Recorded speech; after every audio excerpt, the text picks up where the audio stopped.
you got controls for full and free, in correct sense, cameras on. Yep. Hatches and harnesses are secure, so my harness is done up, your harness is done up, no loose items, doors are shut, front and back, and those pins are in. Instruments are all saying what they should be, so that's good, that's good. That's set for... I'm actually going to keep that, because we're only flying local. Okay. I'm going to keep that giving us our height above the airfield, because we're not going very far away. Temperatures and pressures, that's oil pressure, that's in the green. Oil temperature, that's on the minimum now. Cylinder head temperature, that's water temperature maybe. That's coming up. That's all good. What's the last one on the right? This one? Yeah. That's a like an hours meter. So theoretically, that will tell you how many hours the engines run. But because it's linked to the battery, if the battery's being left on by accident, it will carry on reading. So we go on flight time basically.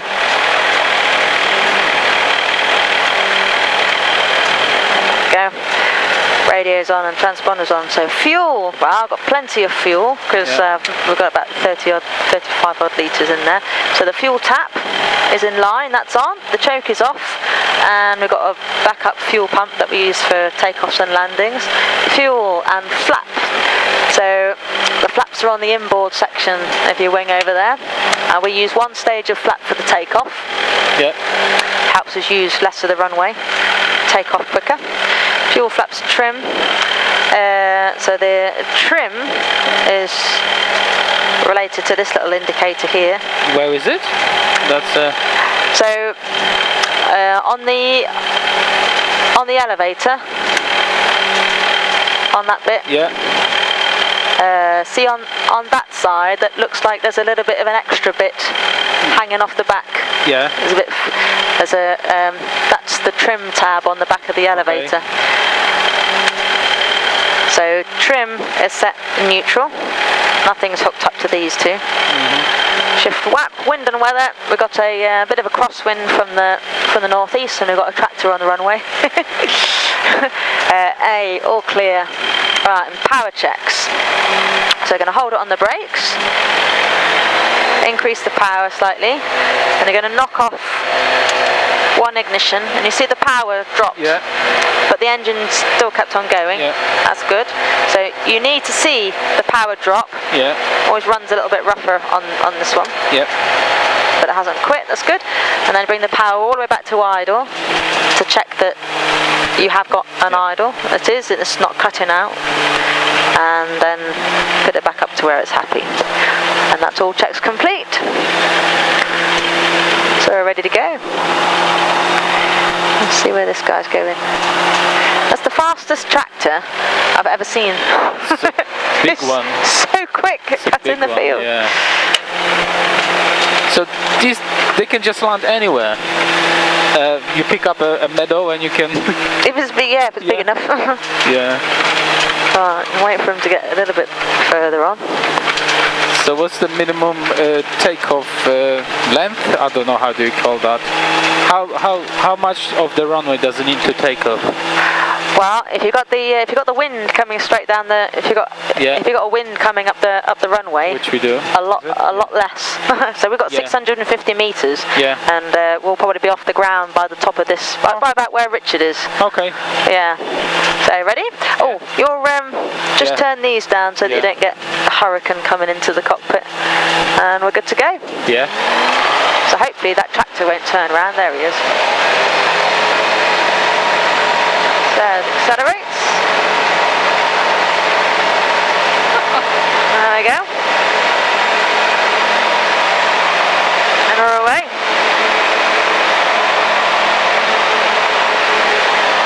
It's amazing how quick we took off.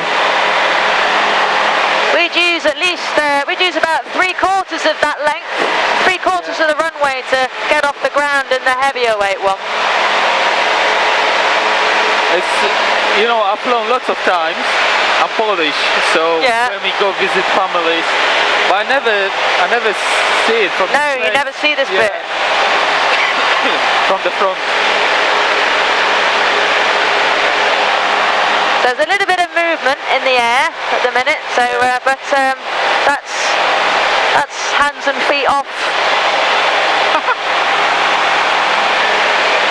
So what the trim does is you use the power and the elevator to set the attitude of the aircraft, to give you the speed that you want, and then you use the trim to take off the control forces that you need to keep that position to the point where you can take your hands and feet off it and it'll keep it itself. Sort of a bit like cruise control-ish.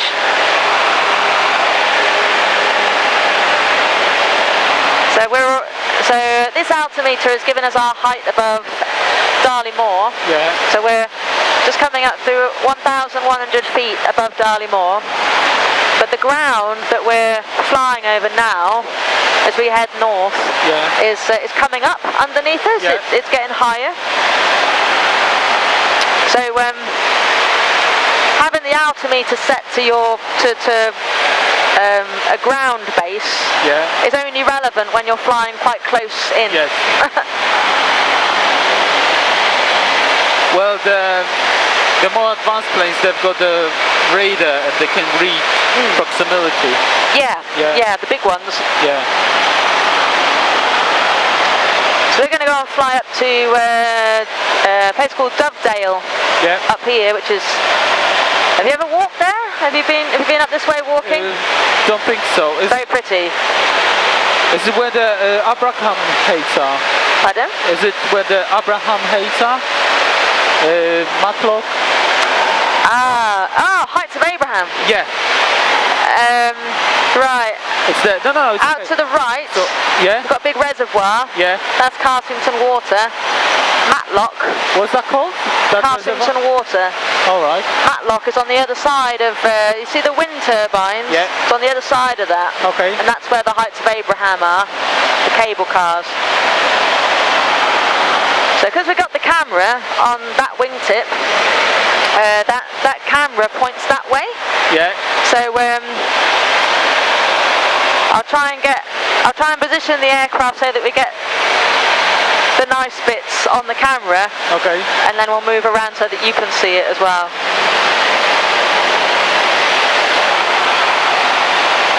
There we go. So we'll level off here. So just raising my wings up just to check that there's nobody else up here with us.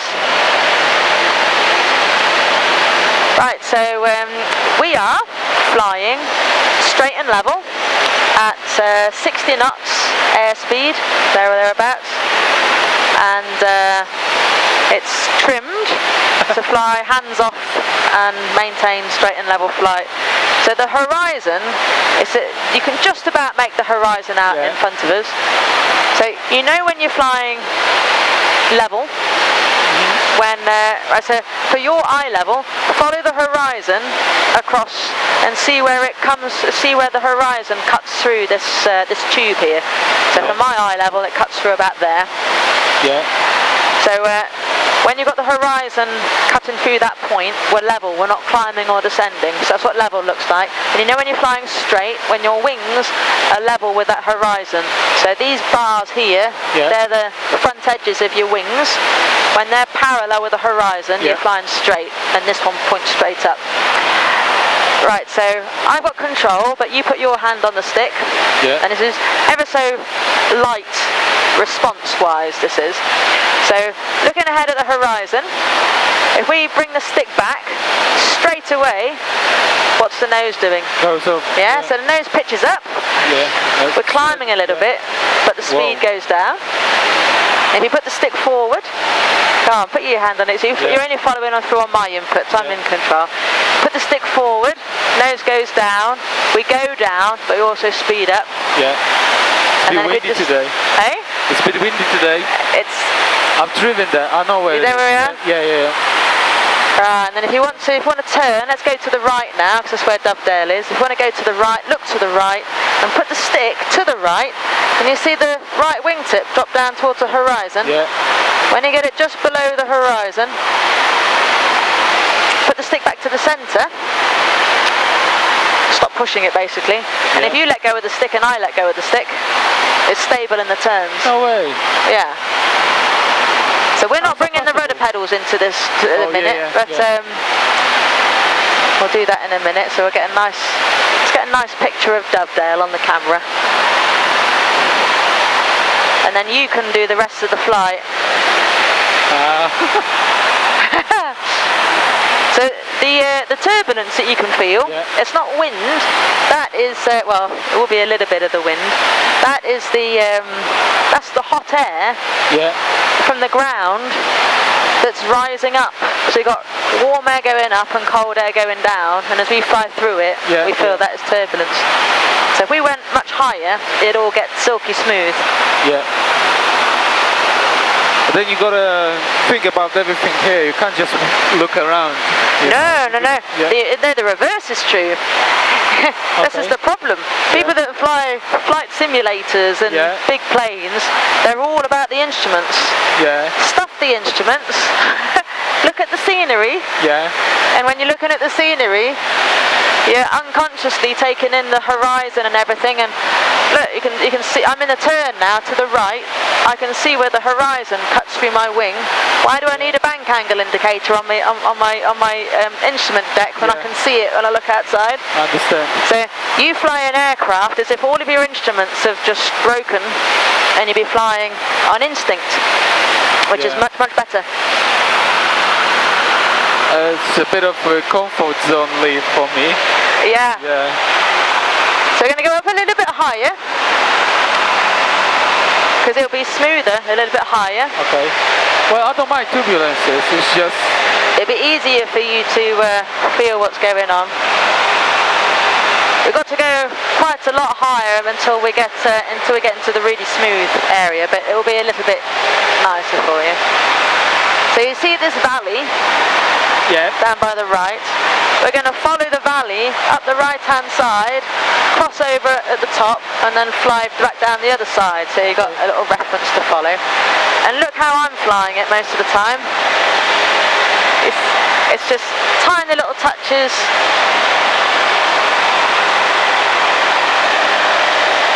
So learning the most important part of learning to fly is learning to relax and just... I'm too tense right now. I thought, you know... It's completely alien environment. Yes. There we go. So I've given you all of the spiel of what the world looks like when you're going straight and level, and what the controls do, and you can have a go at it now. So this is just the stick. The rudder and the power and everything else, I've got all of that. And I'm right here as well if you're not happy at any point. So put your hand just ever so lightly on the stick, so you've got it. And all you're trying to do at the minute is just keep that horizon cutting through that your little magic spot on the screen there, and using the stick side to side to keep the wings level. And this is a massively stable aircraft. So if we do fly through a little lump and it moves a little bit, that's fine. Okay. Might not feel fine to you, but well, honestly, it's okay. Something new. And keep on looking at the scenery. Just keep on looking around through your full view, because that relaxes you for a start. But are we climbing now?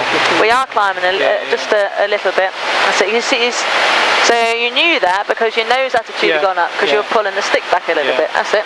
Right. So if you look to your right now, and put the stick to the right to drop your wingtip just below the horizon, and you stop the dropping wing by pushing the stick really.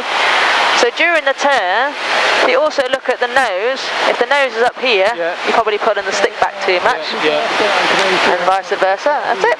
And we're flying across the valley now.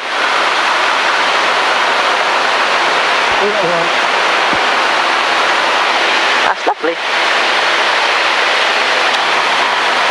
I'll fly a little bit further in this direction.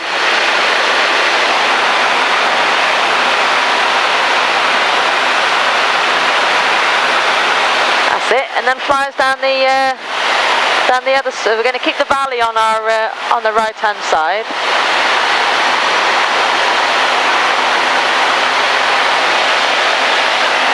But the nice thing about this aircraft is, because it's so sensitive in how it flies, it gives you a lot of feedback. So provided you're not gripping the controls like a gorilla, you'll feel, oh, I'm pushing the stick forward a little bit, or so it gives you a lot of feedback, which is lovely. And the second you put an input in, it'll do something, very responsive, which helps a lot. Yeah. So we'll turn to the right a little bit more, and we'll aim for the pointy-shaped hill.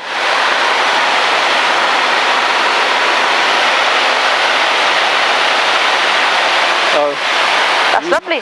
You use rudders. So this aircraft, because it's really, really well balanced, you go roll wings level now, you can get a really good feel for how this aircraft flies just by using the stick. But actually, to fly it properly, and to fly any aircraft properly, you use the stick and the rudder at the same time. You use them in partnership with each other. But because you're only up for a short time, it's nice just to, you'll get a good feel and enjoyment from just using that in this one.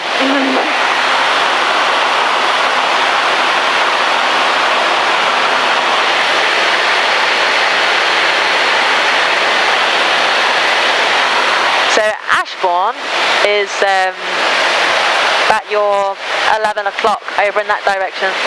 You can see it's the industrial estate that you normally see, the big white top buildings.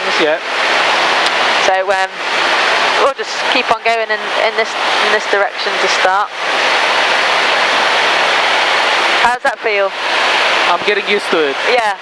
It all feels like it's calmed down a little bit now. I know you're helping me with the rudders there. I'm not doing anything on them. Well, I was thinking like we were climbing, but then we so what's what's happening here is that the power, I'm not changing the power, so we've got a constant power which is keeping us, if we were in still air, we'd be maintaining level flight and a level altitude, but we're flying through areas of air that are climbing. And so when you go into the rising air, that makes the nose go up, and then you suddenly see the aircraft climbing. That's because the whole air mass that we're in is going up. But as far as the aircraft is concerned, it's still set up for flying straight and level. It's just that we're being taken up with the air. And then when you go out of the lift, you go into the sink, and then the nose drops as you go into the sinking air, and then the whole thing. So it's much easier to learn on a day when you've got stable air mass. Well, it's not that rewarding, I guess. Pardon? But it's not that rewarding, you know. Yeah, it's a lot less confusing.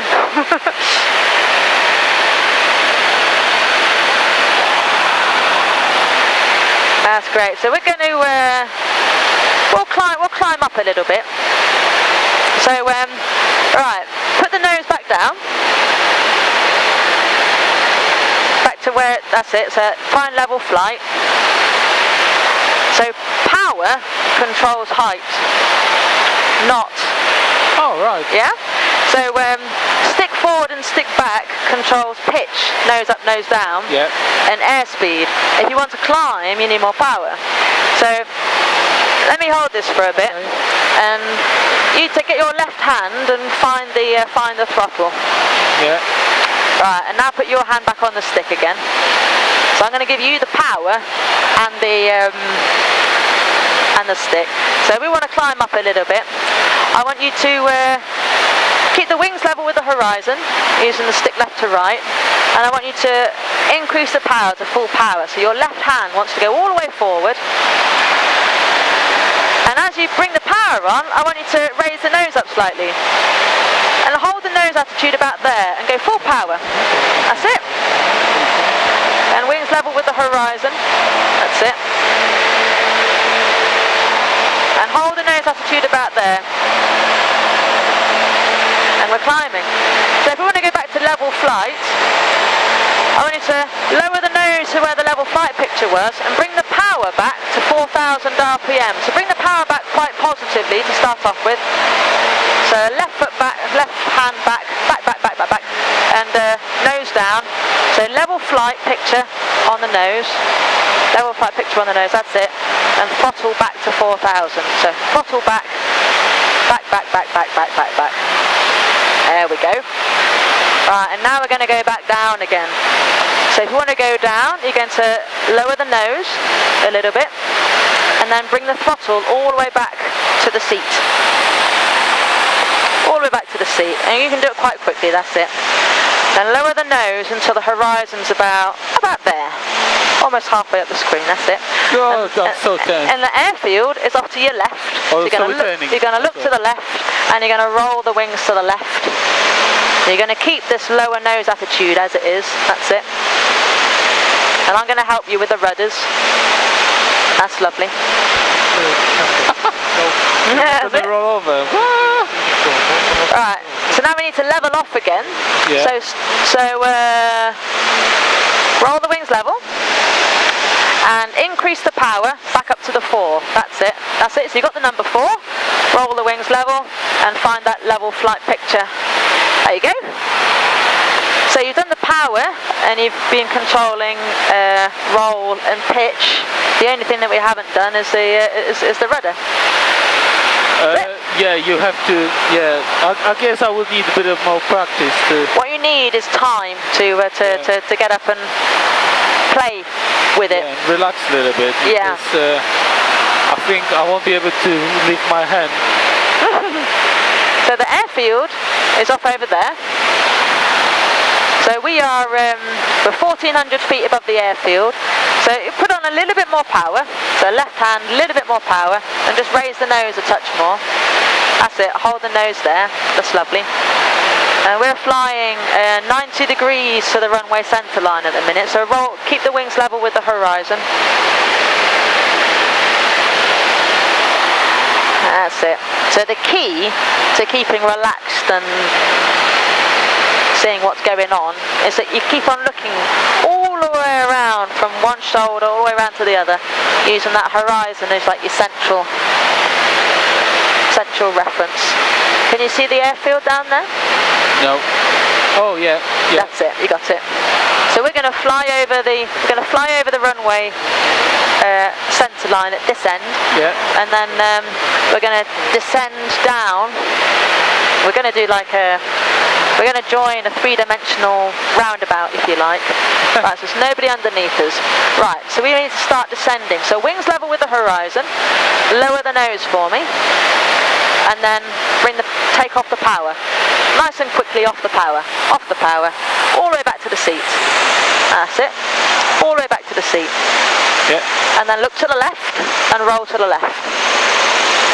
That's it. Has it got any protection? I'm not going to roll over. No, that's fine. Really? Yeah. God. Right, so hold the bank angle about there, that's lovely. And we're going to end up flying parallel to the runway centre line. Yeah. That's lovely, that's really nice. And now, so we're nearly parallel now, so roll wings level, but maintain the lower nose attitude because we're still descending. Right, so now I need to go back to level flight. So I want you to increase the power back up to the 4 and raise the nose up to your level flight picture and keep the wings level with the horizon. So that's it, bit more power, more power. That's it. And raise the nose touch. Hold it there. Okay. So we're going to wait until we get to the end of the runway, and now look to the left and roll to the left. So it's a level turn to the left, little bit of back pressure on the stick, That's good. That was me with the rudders. That's lovely, that's perfect. And roll the wings level temporarily. So stick to the right temporarily. Roll wings level, lower the nose a touch. And now look to the right, look to the left, and roll to the left. Bit of back pressure on the stick to stop the nose from dropping in the turn. No steeper than that. And roll the wings level. And we're parallel to the runway. Roll wings level, nice and positively lower the nose. There you go. And I've got it. That's gonna hurt. And breathe. Yeah. So pre-landing checks, forms. fuel. Still got some AO clear, wind, security. Why am I so tense? Is it normal? You've done a lot there in a very short space of time, in a completely alien environment, and it's a little bit bumpy.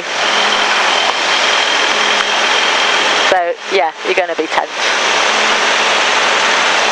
So if you come up for if you came up for an hour, yeah, you've got much more time to just chill out a little bit, get used to just the feeling of being up here for the start. And then so how much is an hour? With £129 if you pay by the hour. Then you've got more time to go through each of the different controls and put it all back together. Right, so I'm quite high here for the landing. Yeah. So what I'm going to do is what we call a side slip. So it feels weird. Yeah. All right. Yeah. So I'm making the aircraft dirty. We're literally flying sideways. That makes the aircraft more draggy, and when the aircraft's more draggy, it's less efficient. It increases your descent rate. What's that light? That's just that the battery. Oh. The engine isn't charging the battery. That's all that is. Right, I'm going to land a little bit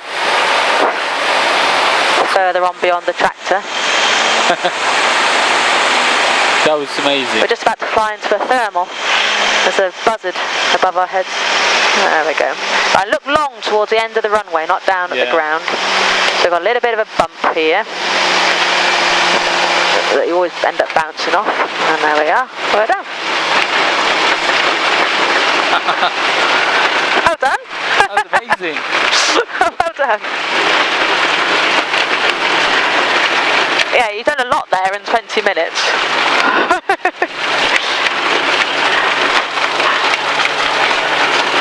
I thought you might enjoy being given a little bit more to play with. I might do it actually. I really enjoy it. Well, what you want to do, you want to book in for an hour, and then you've got much more time to get a feel for what's going on, and you'll be taken through all of the controls, the rudders as well. And yeah, you'll really enjoy that.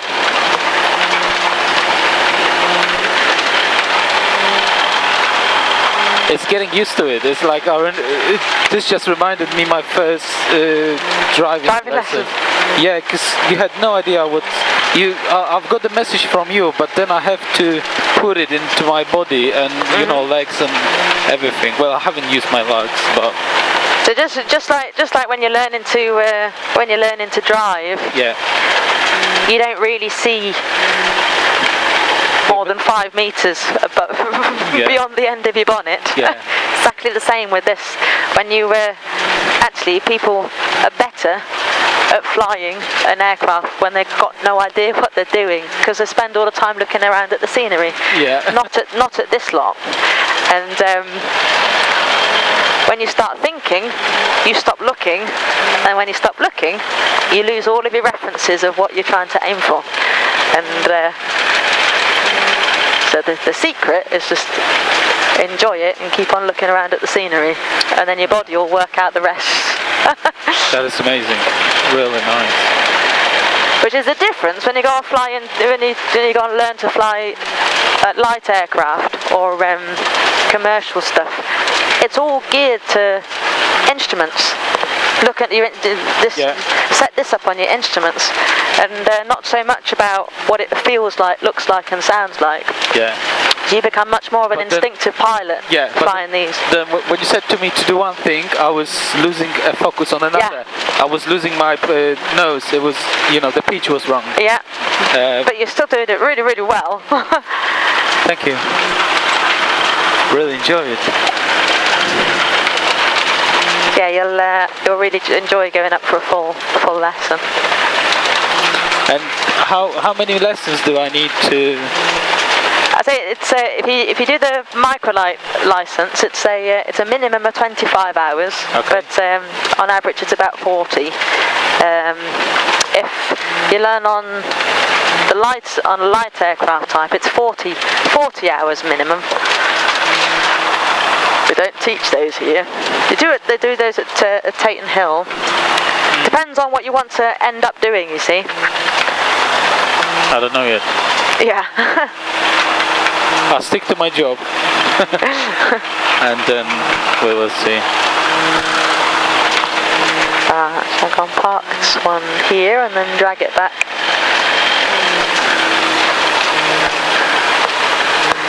Let's turn all those off.